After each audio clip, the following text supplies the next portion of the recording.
הנושא הבא שלנו, אנשים שאמורים להיות אות ומופת בהקשר של שמירה על שלטון החוק, ואז מגיע החשדות נגד ראש להב ניצב מני בנימין, שמטלטל את מערכת אכיפת החוק. מח"ש טוענת ניגוד עניינים, קשר לא מדווח והעברת תיק חקירה באופן פסול.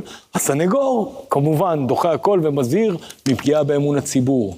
עכשיו השאלה היא מי צודק ומה הסיפור המלא. אני יכול להגיד לי מה הסיפור המלא רק לשנייה. אז לפני שכנסו פה לקונספירציה שכבר שמעתי בחוץ, רגע, הסיפור, זה לא אנחנו נכנסנו לקונספירציות, זה עוד רגע אתה תגיד. הסיפור ראש להב 433 היה בקשרים עם ראש העיר נצרת, ראש העיר נצרת לשעבר, הוא נעצר יחד עם עוד מספר אנשים בכירים בנצרת במעצרים ממש לפני מספר ימים, ומה שקורה זה שטוענים שהיה ניסיון להשפיע השפעה פסולה על החקירה הזאת, בין היתר גם העברת מידע. מה שאגב הסנגור טוען זה שהקשר הזה נשמר כדי שהוא לא יחשוד ראש העיר של נצרת, שחושדים בו. לא, זה הגיוני, זה טיעון גאוני. אני שואל שאלה פשוטה, איך קצין כל כך מוערך, שהוא למעלה מ-30 שנה במשטרה, פתאום כאשר הוא צריך לחקור, או עליו הולכת להיות מוטלת החקירה של הפצ"רית, או חקירה כל כך רגישה, פתאום מגיעים כאלה חשדות, פתאום יש לו קשר, ופתאום חוקרים אותו. לא, עכשיו זה לא שזה פעם ראשונה שאנחנו רואים דבר כזה גם, כן? ראינו את זה אצל זיני, וראינו כל מיני דברים כאלה.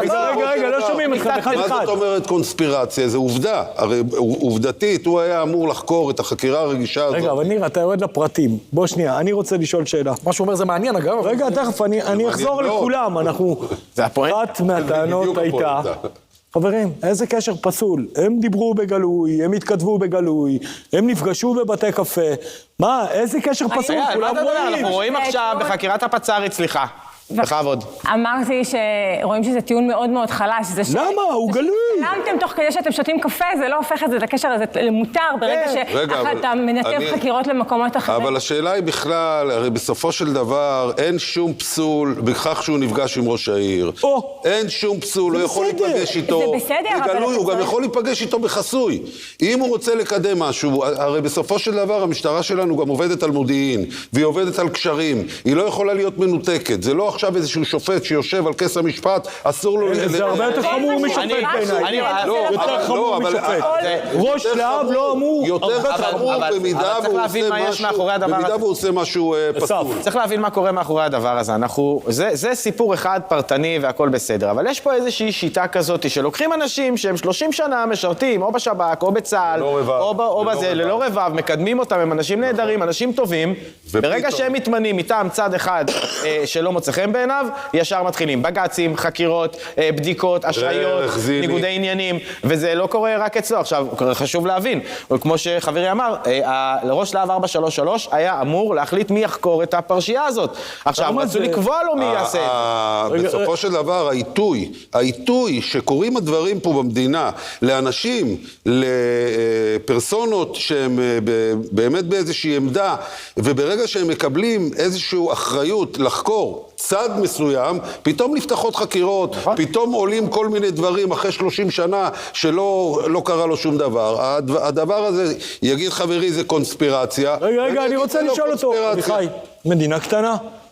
רוב הסיכויים שאני מכיר מישהו איפשהו. לא, אבל צריך להגיד עוד פעם, מה זה מדינה קטנה? הם מכירים לאורך שנים ארוכות, הוא ניהל את המשטרה בנצרת.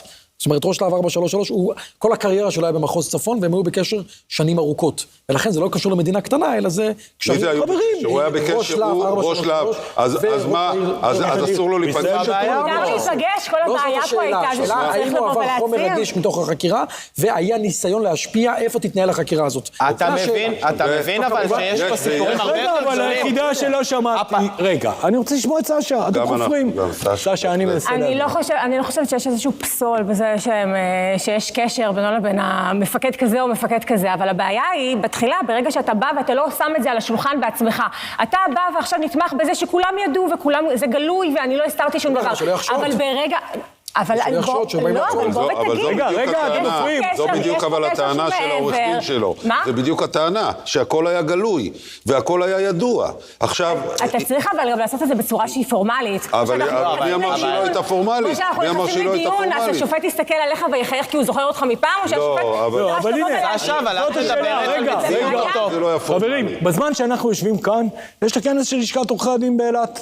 מופיעים שם עורכי דין, מופיעים שם שופטים, איזה הם עורכי יושבים דין באותם ואיזה שופטים? פאנלים, איזה הם עורכי מדברים, דין ואיזה לא שופטים משנה. מופיעים שם? ניר, לא, השאלה, מאיזה צד של המפה האם הפוליטית? כאן, כשהם יושבים באותו כי גם פאנל, אוכלים בלשכת עורכי ארוחת הדין, בוקר, נכבשה. זה ניגוד בסדר. עניינים. למה זה בסדר? לא, תקשיב, הצביעות פה היא ברמה מאוד מאוד גבוהה. סשה, תקשיבי, להסתכל על בן אדם אחד זה סבבה, אבל אם אנחנו מסתכלים על התמונה כולה, חבר'ה, מה קורה עם הקשר בין הפצ"רית ליועמ"שית, מה קורה שם? צריך להדיח, רק אמרתי שצריך לשים איזה... למה זה אבל לא נמצא תראה איזה בחקירה? יופי. למה זה לא אני נמצא אגיד לך, בחקירה? תראה איזה למה שם יופי. לא הרחיקו אנשים תראה איזה מתפקידם? יופי. למה לא עשו את הדברים האלה אני עדיין? אגיד זה לא לך כאב משהו. לנו, לאנשים הנכונים. תודה רבה. קצר של הסיבוב תראה הזה, איזה רגע. יופי. הרי בסופו של דבר, תראה את השאלה שחברי שואל, לגבי למה זה לא נחקר. הנה, העלו פרשה חדשה, הסיטו גם את הציבור. זה נקרא משיכה לא, בחבל. לא, לא. זה משיכה בחבל. במשפט, בבקשה, סיכום. מרוב משפטי שדה, לא נשאר שדה. בדיוק. וגם לא נשאר אני רוצה משפט. לשאול, האם באמת לא מדובר פה בעינייך באיזשהו קמפיין רב-מערכתי לטלטל את כל הסירה? פתאום עולים כל מיני דברים מכל הכיוונים. ברור, הם מנסים זה לתת הם? את אור הזרקורים, אלה שמפריע להם כל ההתעסקות בתיקים היותר מובילים. אנחנו במשפט. בסוף גם סשה מיישרת קו, אני רואה. אני רואה, השאלה היא מה, יש כזו, מציאות? רגע, אני חולק עליך. שאלה אחרת לסיכום אומרת שלך. שזה בסדר. רגע, חברים, תגיד. השאלה שלי אליך, האם זה מעיב דווקא מהמקום שלך כסנגור? על כל החקירות שהיו עכשיו בלהב, האם פתאום אנחנו נתחיל לקבל בתור סנגור, אתה תבקש תיקים חוזרים, פסילה של חקירות, או שאתה אומר, מקרה נקודתי גמר. אני אומר לך ככה, הכל בסופו של דבר פוליטי.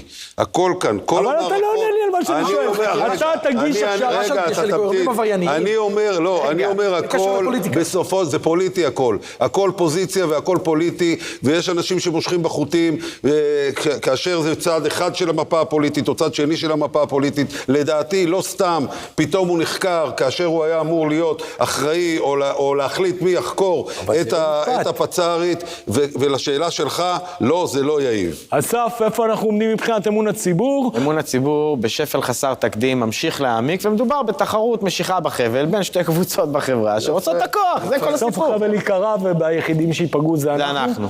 אנחנו כבר נפגעים.